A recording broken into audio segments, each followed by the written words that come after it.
Ketika saat berolahraga di lapangan, sang polisi memberitahu ke Lee Yong-gu kalau sidang kasusnya akan dilakukan dalam waktu yang dekat. Teman-temannya yang menganggap kalau Lee Yong-gu adalah orang yang baik, mereka kebingungan mengapa bisa ia dituduh membunuh putri dari Jenderal Komisaris Polisi. Untuk mengetahui apa yang terjadi sebenarnya, teman-teman satu sel dari Lee Yong-gu melakukan reka ulang adegan. Dari penyelidikan teman-temannya, Lee Yong-gu kita pun bisa mengetahui apa yang sebenarnya terjadi. Ternyata anak dari kepala komisaris itu terpeleset dengan kepala menghantam aspal dan terhantam batu bata yang jatuh dari atas tenda yang ia tarik. Selanjutnya, kepala bos gangster itu yang penasaran kenapa ia bisa melakukan hal seperti itu. Ia pun menanyakan ke Lee Yong-gu mengapa ia melakukan tindak pelecehan seksual terhadap putri komisaris itu. Ternyata di tempat kerjanya Lee Yong-gu dulu, dia diajarkan melakukan tindakan pertolongan pertama dan juga CPR. Tetapi dengan logat bicara Lee Yong-gu yang aneh, sehingga membuat publik mengira kalau ia melakukan pelecehan seksual. Setelah mengetahui kalau dirinya tidak bersalah, teman-temannya Lee Yong-gu mencoba untuk membantunya agar ia tidak dihukum mati. Hari demi hari teman-temannya Yong-gu mengajarkan Yong-gu dengan sabar agar Yong-gu bisa berbicara dengan lancar di pengadilan nanti. Di sisi lain, sang kepala sipir penjara yang juga telah mengetahui kalau Yong-gu tidak bersalah mendatangi langsung sang komisaris. Sang kepala sipir pun memohon dan meminta kepada kepala komisaris untuk mencabut tuntutannya karena terbukti bahwa Lee Yong-gu sebenarnya tidak bersalah. Namun sang komisaris pun menolaknya karena menurut sang komisaris harus ada yang disalahkan oleh pihak yang menyebabkan kematian anaknya. Kepala sipir Jung pun mengatakan kalau dia pernah mengalami hal yang sama. Ternyata selama ini kematian putrinya disebabkan salah satu napi yang pernah akrab dengan dirinya. Di dalam sel, teman-temannya Yong-gu mengajarkan Yong-gu berbicara sehingga ia bisa mengadu argumen di pengadilan nanti. Teman-temannya satu sel Yong-gu nampak seperti sahabat sejatinya. Sepanjang waktu dan tanpa lelah, Yong-gu menghafal semua naskah yang berisi jawaban-jawaban tentang sebuah pernyataan yang akan dilontarkan oleh hakim di sidang nanti. Di sini juga mengetahui saat terjadi penangkapan polisi, langsung memukuli Yong-gu dan tanpa penyelidikan terlebih dahulu. Di sini, Yong-gu juga disuruh oleh para polisi dipaksa untuk menandatangani kesaksian palsu yang dibuat oleh polisi. Dengan iming-iming dia akan dipertemukan lagi dengan anaknya Yesung dan diberikan tas Sailor Moon. Lalu hari persidangan pun tiba. Sang hakim lantas bertanya ke Yong-gu apakah benar semua kejadian penculikan, pemerkosaan, serta pembunuhan yang ia lakukan kepada anak dari komisaris polisi. Namun anehnya, Lee Yong-gu nampak berdiam saja dan tidak menjawab satu pertanyaan yang dilontarkan hakim. Namun setelah sekian lama dia berdiam, dia lalu mengatakan kepada hakim bahwa benar dialah yang melakukan tindak kriminal terhadap anak dari komisaris.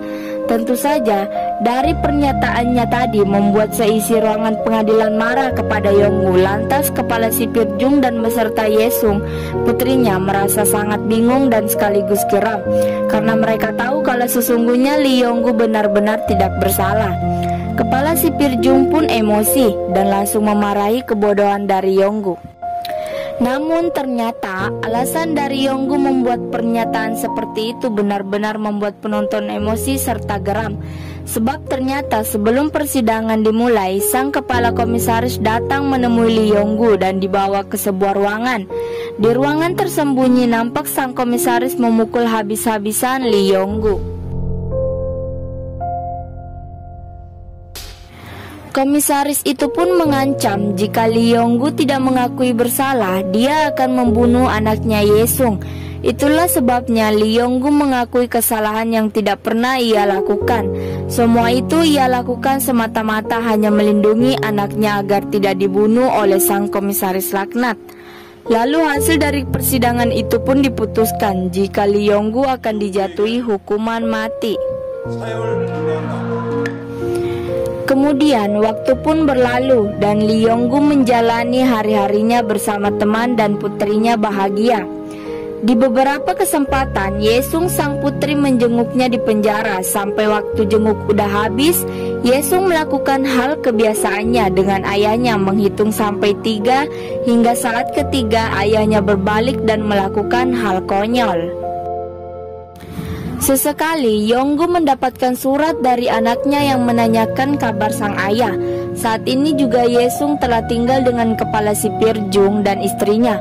Terlihat Yesung tampak amat bahagia tinggal bersama mereka, sebab mereka memperlakukan Yesung seperti anak sendiri. Di lain sisi, di dalam sel, teman-temannya Yong-gu melakukan aktivitas seperti biasa. Saat bos gangster membaca surat kiriman dari Yesung, temannya nampak amat geram dan langsung mengambil dan membacakannya. Suatu hari mereka mendengarkan kalau di penjara akan diadakan bakat tahunan.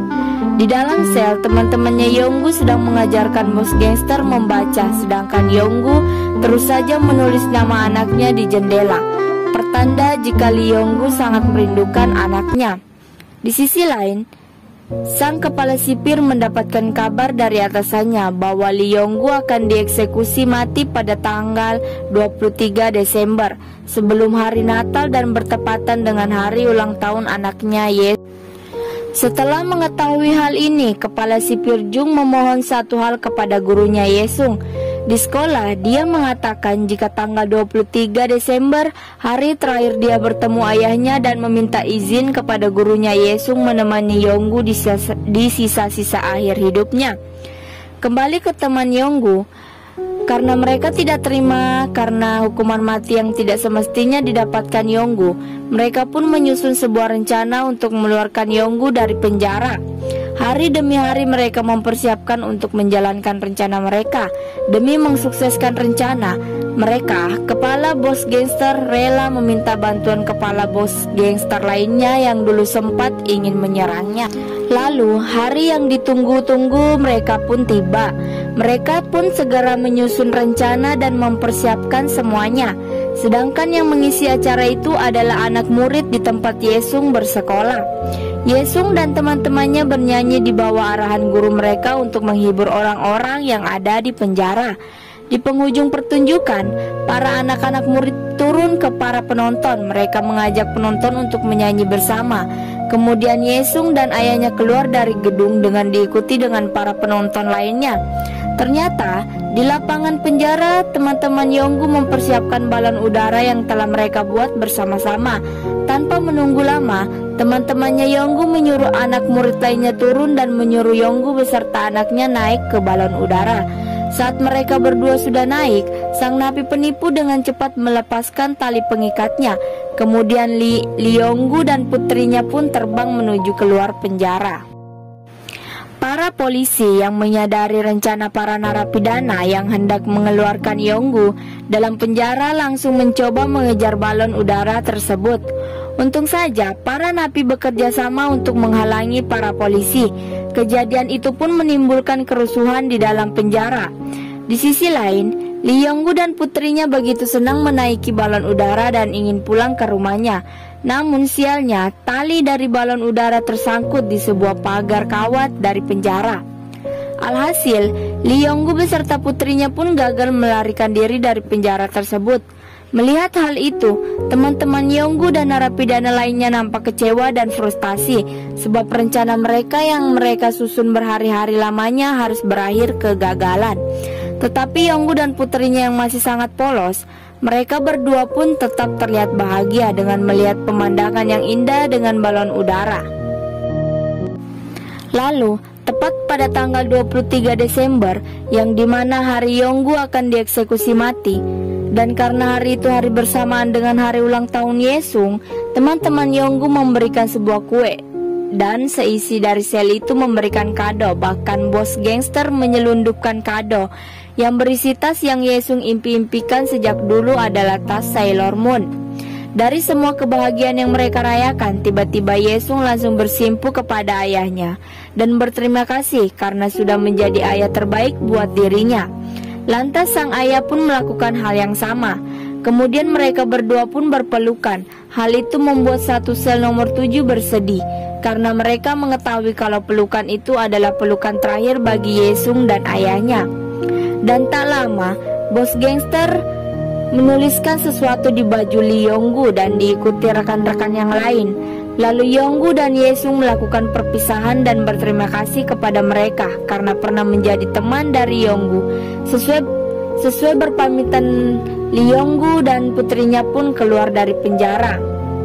Di belakang baju Yong-gu terdapat sebuah kalimat yang dibuat teman-temannya Yong-gu sebelum mereka berpisah dengan tulisan "Kami mencintaimu". Ketika berjalan, Lee Yong-gu beserta anaknya didampingi oleh kepala sipir Jung yang nampak sangat muram dan sedih melihat tulisan hingga sampailah mereka berdua di pintu penjara. Saat ini Lee Yong-gu dan Yesung harus berpisah. Di sini ekspresi dari Yong-gu sangat begitu cemas dan sedih karena harus rela meninggalkan sang putri kesayangannya. Untuk terakhir kalinya, Yong-gu memeluk Yesung dengan erat sambil meneteskan sebuah air mata. Perpisahan yang membuat suasana penjara menjadi sedih dan Yesung akan dibawa oleh kepala sipir Jung, sedangkan Lee Yong-gu dibawa ke ruangan eksekusi. Di tengah-tengah perjalanannya ke ruangan eksekusi, Lee Yong-gu yang begitu sedih tiba-tiba saja terjatuh. Seperti yang mereka lakukan biasanya, Yesung menghitung sampai 3 sambil berharap ayahnya kembali dan melakukan hal aneh seperti biasanya. Namun kali itu Yong-gu sang ayah tidak kembali lagi, sehingga membuat Yesung berteriak dan menangis. Mendengarkan suara putrinya yang menangis, Lee Yong-gu langsung bangkit dan menuju ke pintu penjara untuk menemui putrinya dan memeluk Yesung dengan begitu erat.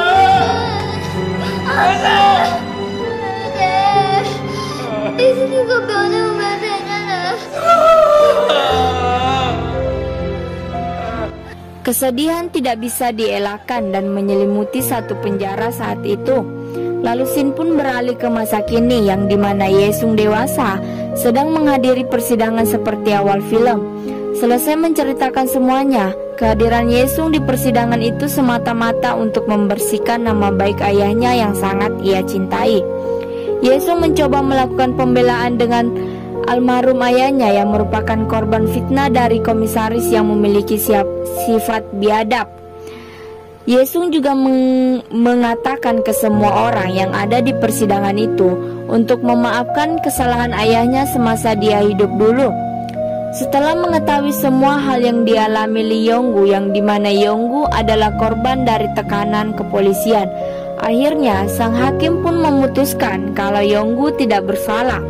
Mendengarkan pernyataan itu membuat seisi ruangan sidang beserta teman-temannya Yong-gu begitu amat senang. Yesung dengan wajah penuh dengan air mata menatap foto ayahnya yang ada di sebuah kertas yang diberikan kepala sipir di awal film sebelumnya. Setelah selesai membersihkan nama baik ayahnya, Yesung keluar dari kantor dan melihat sebuah balon kuning yang tersangkut di pagar pembatas penjara. Dan tak lama itu dia seperti melihat sosok sang ayah dan waktu dia kecil dulu yang nampak mengatakan sebuah perpisahan. Film pun berakhir. Jangan lupa like, subscribe, dan nyalain tombol loncengnya ya, sehingga kami bisa terus membuat video untuk menghibur kalian. Terima kasih.